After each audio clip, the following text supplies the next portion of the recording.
Okay, good. Let's get to getting the word out.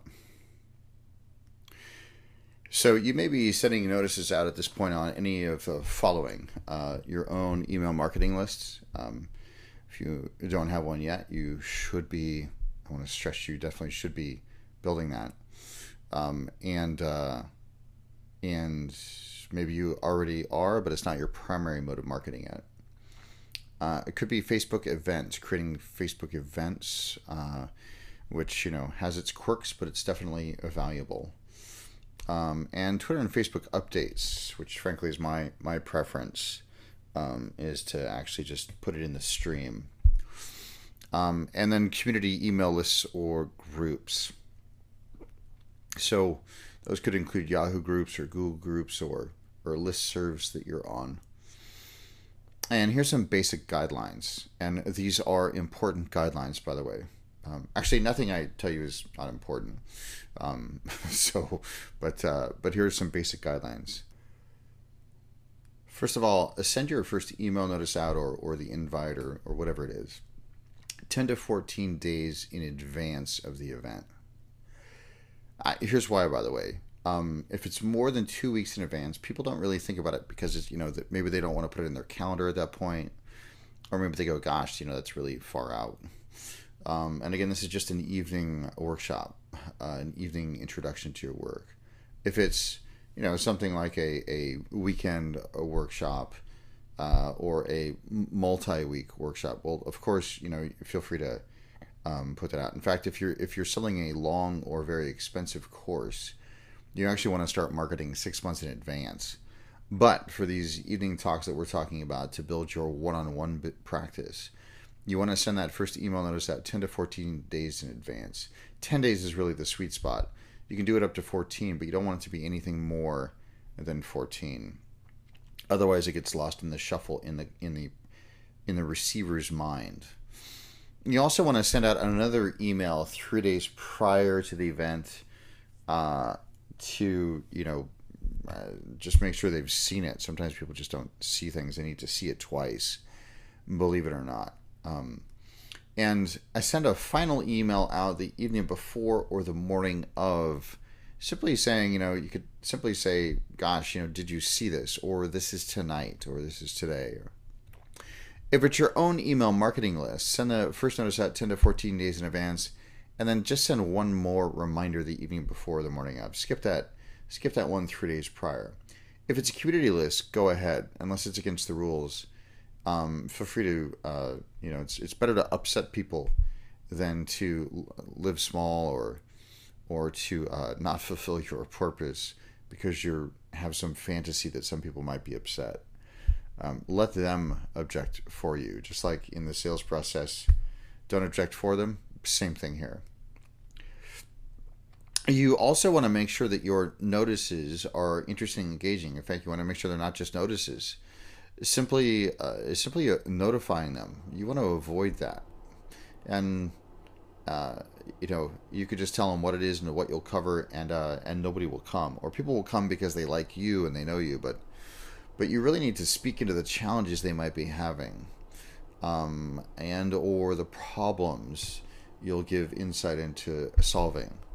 Now, never also give all the details. This is critical. Never give all the details in a single email. Don't give them all logistics and a simple sign up or RSVP link. Don't do that. And here's why. Especially the logistics. You want to actually force them to come to your site or to email you. Preferably at this point, you're also, not only are you creating the event, but you're linking to an event blog entry. So I create a new blog entry for every event I hold. And the reason for that is, first of all, it builds lots of search engine optimization. It's additional content on my website. But second of all, I can track the analytics. I can see who clicked through, how many people click through. I can watch the traffic on my site after I send those out, so that you can assess how effective your copy is. But never give all the details. And you want to make sure that you link to your site for the full details. Now, for those of you who know me, you've seen me do this. In fact, if you look at the Twitter stream or anything involving the Facebook, I'll use some keywords and I'll say, I might say the date, but I'll say for full details and registration link, go here. And there's a lot more stuff there. Um, and even if it's a Facebook event, I would prefer that they actually RSVP through my website, the contact page of my website, because it gives me an actual easy additional contact point. I can simply email them back and say, "Hey, great, thanks for RSVPing. Here's the exact location." I'm curious. What would have you get the most out of the evening, and that sets up a relationship immediately. Immediately, we're engaged. Yeah, I already covered that. You can track the click or the hits to see if your headlines and copy are effective. And really, anytime you get them onto your website, it's a good thing. You want them to spend some time there, unless you don't. If your website is not yet up or is still in disarray, obviously the huge caveat here is that you've gotten your website up and you're reasonably happy with it. Now, it's never going to be perfect, by the way. I think I'm on like the 6th version of my websites currently. So, and really, 5 of them were great at the time, and they keep getting different and better and cleaner. And who knows, maybe I'll change my mind next month and do a whole different look and feel. But anytime you can get them on your website, it's a good thing. So I've included several examples or different styles and voices I've written in the past of my own events. You can also just go to the blog in this website and search for the event category and just notice what I've done there, just see what I've done there. And any of the good copywriting experts, feel free to man, if somebody told me years ago that the most important thing after knowing how to sell was actually writing marketing copy, gosh, I wish I'd known that. It's actually what I heard last. It's what I learned last. So you definitely want to find a way to learn how to write effective copy. And effective copy means effective for the person that you're trying to reach. Not that you think it's good or you think it has all the information in it, but that it actually triggers something in the person that is reading it and compels them to act, has them want to come, has them curious, interested, has them intrigued, also has them feel like they should go, like they'll get value out of it, and also has them forced to contact you, some call to action. And that's one of the main reasons you never ever ever put all of the details for a live event in, even in the blog entry. You don't put all the details there. And often I like to add that RSVP is required, and they don't get the exact location. You give them the exact time and stuff in the blog entry, but you don't give them the exact location until they email you. You're at liberty to use the stuff I've written for my own events. Feel free. Happy to have you use that structure. So, as we wrap all this up, presentation structure and summary, really, what'll have all of this be most effective, first of all, is for you to pre-frame your interest sheet, deliver 95% value and then 5% sales and marketing. Cycle through the 4 learning styles in your presentation, though, of what, why, how, and what if. And then make sure you actually then pass around the interest sheet as promised.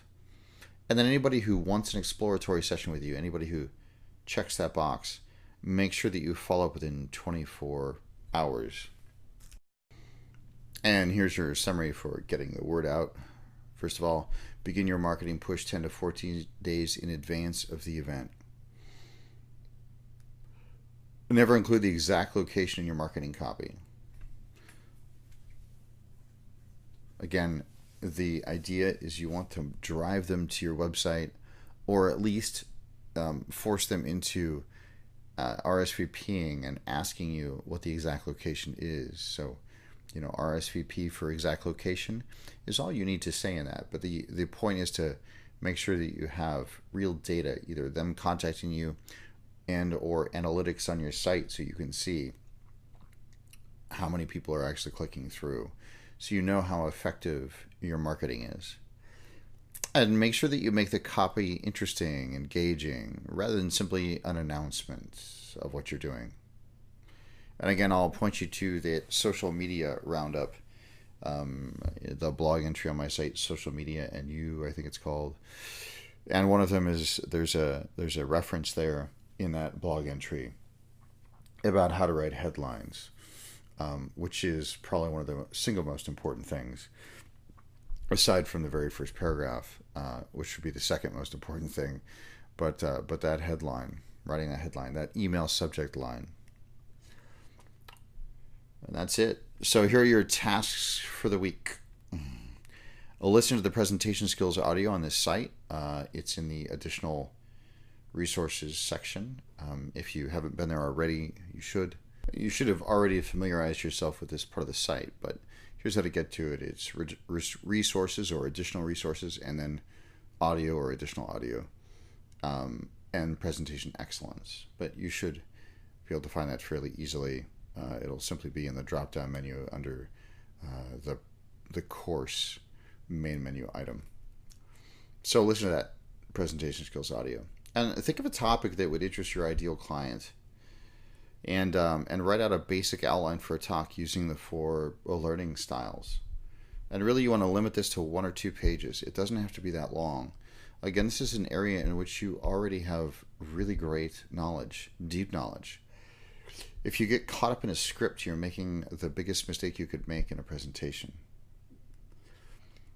And then your last task will be to schedule a talk 17 days from now, or 17 days from the time that you write a basic outline, and then begin marketing it 3 or 4 days after that. Great. That's it.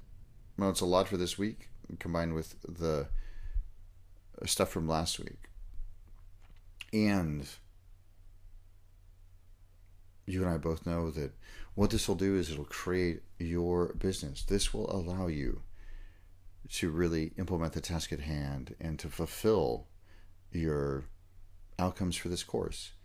Your outcomes for this course, while grounded, what they ultimately mean is that you being able to integrate your purpose and your prosperity. And it's my honor to assist you in that process. Thank you again for listening. Thank you for allowing me to contribute to you. I'm Jason McClain, your host here and your guide in the 21st century marketplace.